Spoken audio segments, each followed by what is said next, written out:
रामा की, पंडित रामा की, पंडित रामा की, पंडित रामा की, पंडित रामा की, पंडित रामा की। मूर्ख तुम, अभी भी समय है, भाग जाओ और फिर कभी वापस मत आना। जीवन बच सकता है तुम्हारा। भागकर भी कहां जाऊंगा आचार्य? स्वयं की और अपने ईश्वर की दृष्टि से कहां छिप पाऊंगा? परंतु जाने से पहले एक निवेदन है आपसे। मूर्ख, कहो क्या कहना है? यदि मुझे कुछ हो जाए तो मेरा पिंडदान आप स्वयं अपने हाथों से कीजिएगा।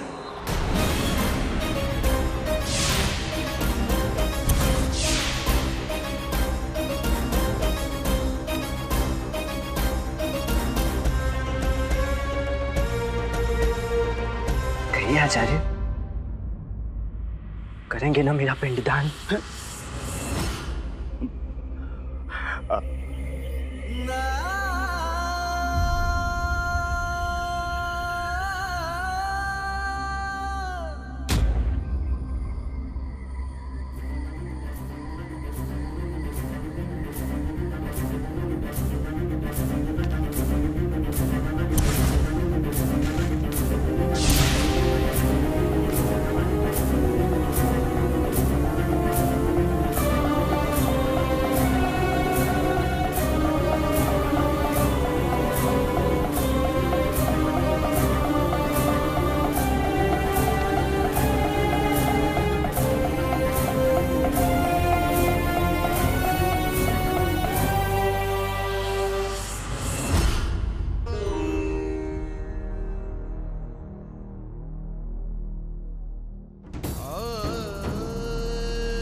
महाराज, इस अनर्थ को रोकिए।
सभी लोग पंडित रामकृष्ण की सुखद और सुरक्षित स्वर्ग यात्रा के लिए प्रार्थना करेंगे।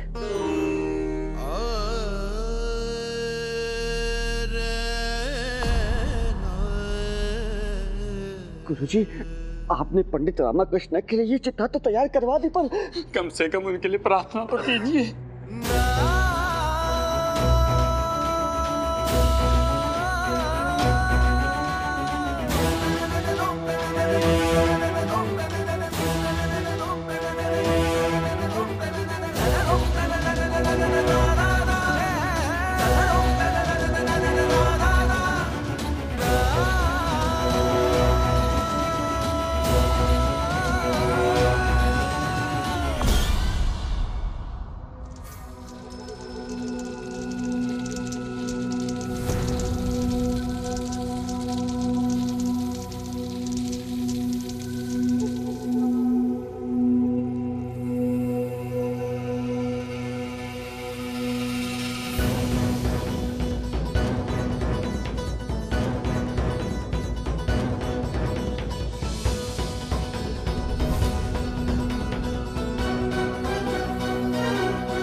पंडित रामकृष्ण स्वर्ग गए, भस्म हो गए।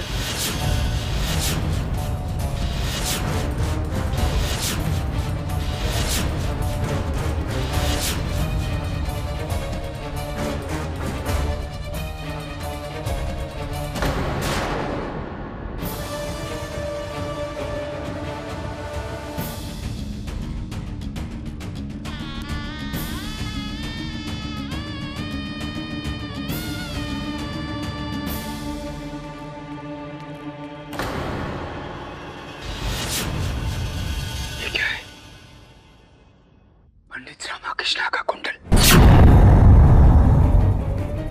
कहीं पंडित रामकृष्ण। ईश्वर। स्वामी जी, पंडित रामकृष्ण कहाँ है? हमने पंडित रामकृष्ण को स्वर्गारोहण के लिए भेज दिया।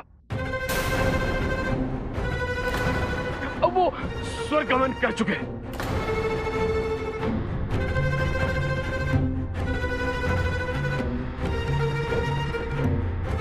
मुझ में शक्तियां हैं, मैं जीवित आदमी को स्वर्ग भेज सकता हूं। मैं सर्वशक्तिमान हूं, मैं सर्वशक्तिमान हूं। आत्मा अमर है। विजयनगर के वासियों, हम आप सभी से अनुरोध करना चाहते हैं कि आप सब वापस अपने अपने घर लौट जाएं। अगले अमावस्या पर इसी स्थान पर हम भेंट करेंगे। महाराज कृष्णदेव राय की, महाराज कृष्णदेव राय की, महाराज कृष्णदेव राय की।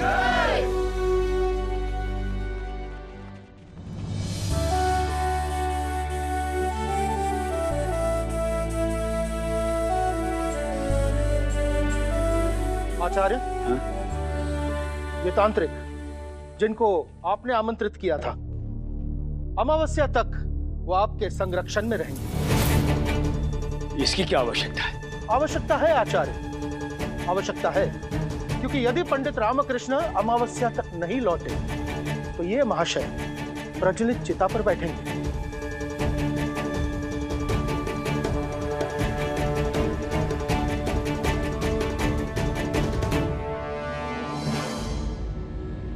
अब मेरे स्वामी इस दुनिया में नहीं रहे। इन सबने मिलके उन्हें मार डाला, मुझे विधवा कर दिया।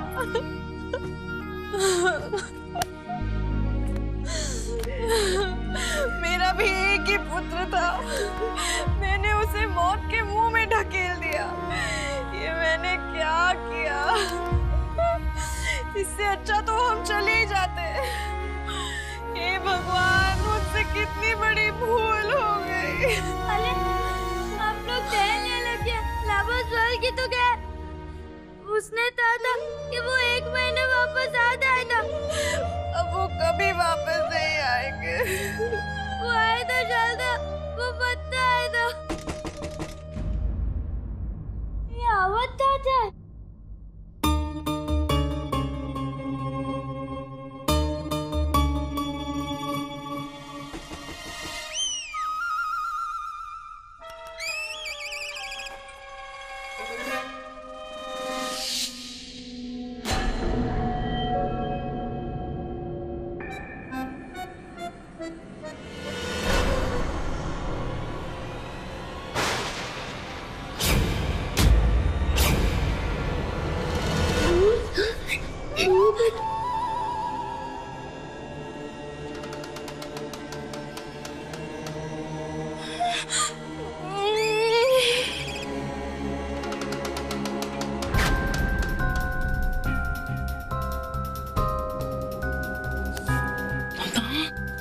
पर लाठी का कोई असर नहीं होता।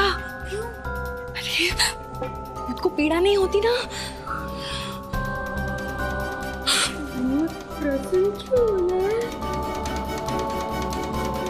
कुछ खा भी रहा है, लगता है उसे भूख लग रही है। अरे शारदा, आ गई तुम?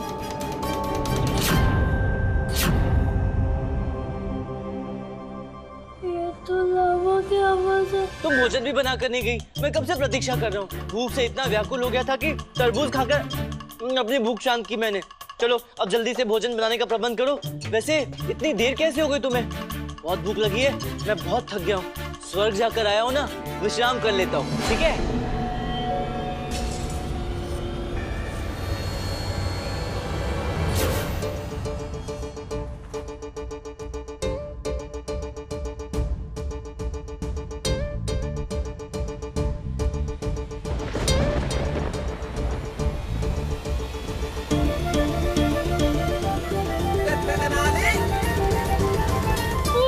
लामा का भूत।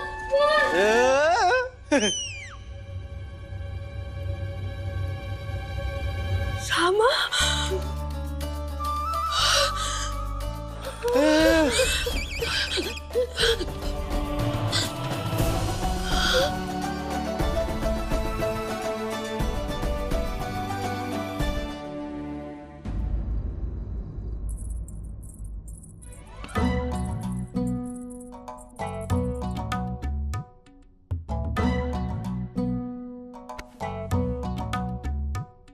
महारानी चिन्ना देवी, पूरे मार्ग आपने हमसे कोई वार्तालाप नहीं। क्यों? आपका स्वास्थ्य तो ठीक है ना? महाराज, ये पर्ची उठाइए और पढ़िए। पर्ची?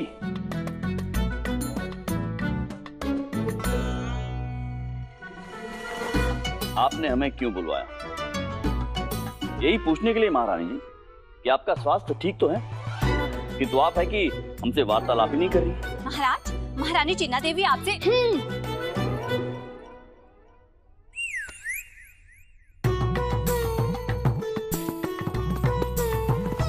आज के पश्चात हम पत्नी के सारे कर्तव्य का निर्वाह तो करेंगे, परंतु आपसे वार्तालाप नहीं करेंगे। किंतु ऐसा क्यों?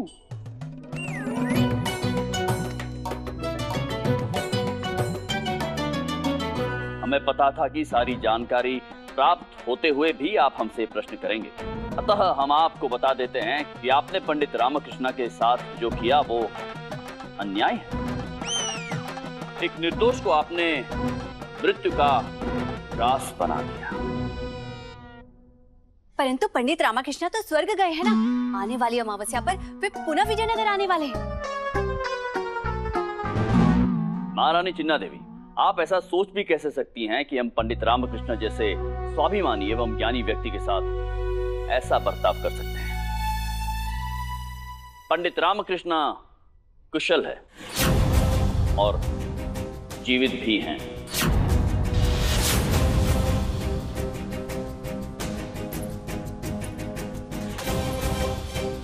हमारा विश्वास कीजिए, आपने जो देखा, आप जो सोच रही हैं वो सत्य नहीं है।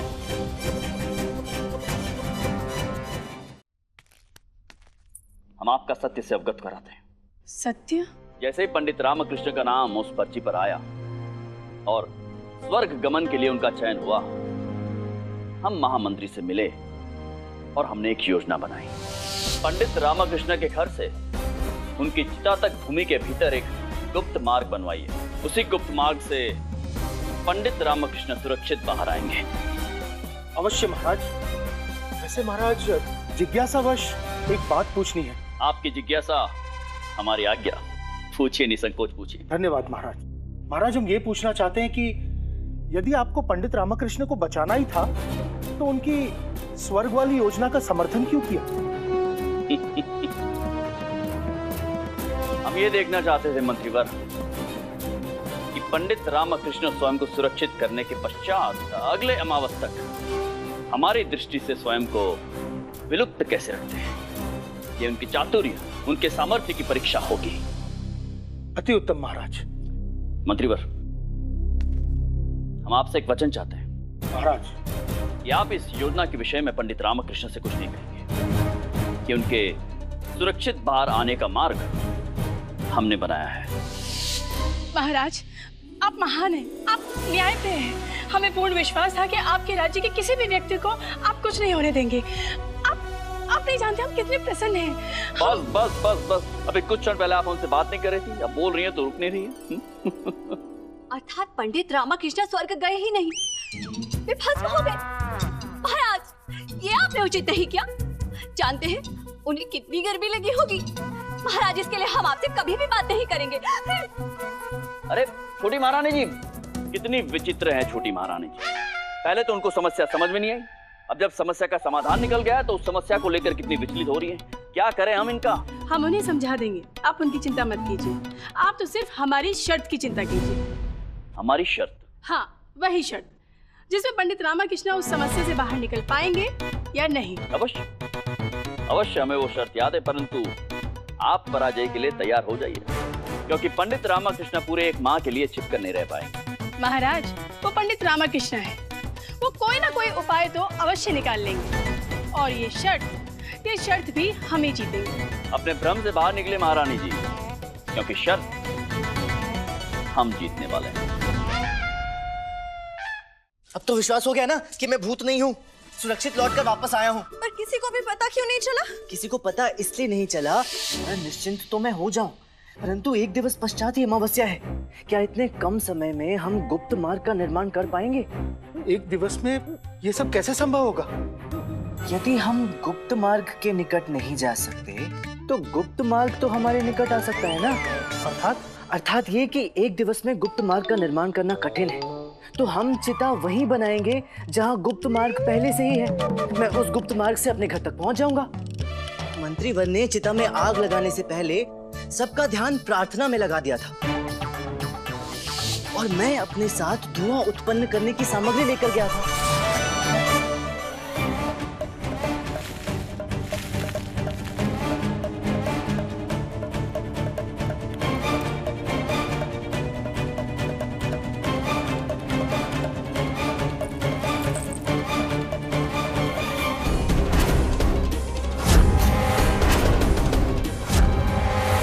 अब मुझे 1 महीने तक किसी के समक्ष नहीं आना है, खासकर तथाचार्य के समक्ष।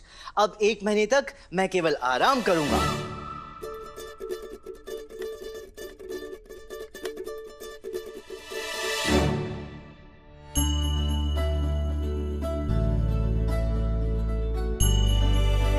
ये समय रोने का नहीं है, सावधान रहने का है शारदा।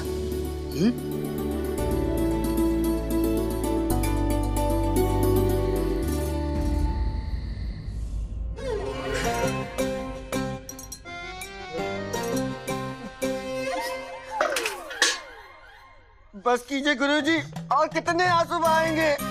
देखिए, आपके आंसू से पात्र भर चुका है गुरुजी। कितना मूर्ख निकला ये पंडित रामाकृष्ण, चिता में जलकर भस्म हो गया। अगर भाग जाता तो क्या हित हो जाता उसका? व्यर्थ हमारे सरभ्रम हत्या का पाप लग गया। कैसे धुलेगा ये पाप? आपको ये पाप भुगतना पड़ेगा गुरुजी। इसी जन्म में आपके शरीर में कीड़े पड़ेंगे।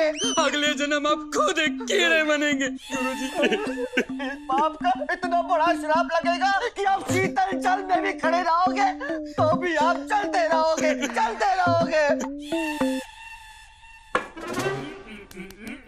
पर इस सब में हानि तो हुई ना?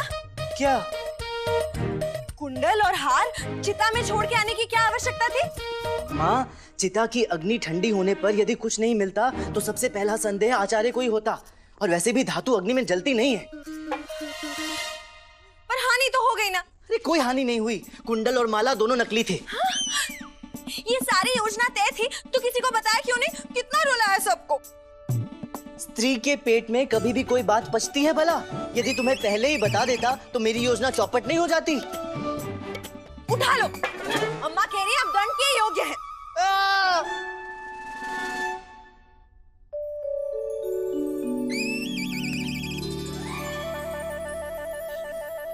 ऐसा पुनः मत कीजिएगा। सोचूंगा। हाँ? उचित है, नहीं करूंगा। पर सोचने वाली बात यह है अम्मा, इस समय आचार्य क्या सोच रहे होंगे?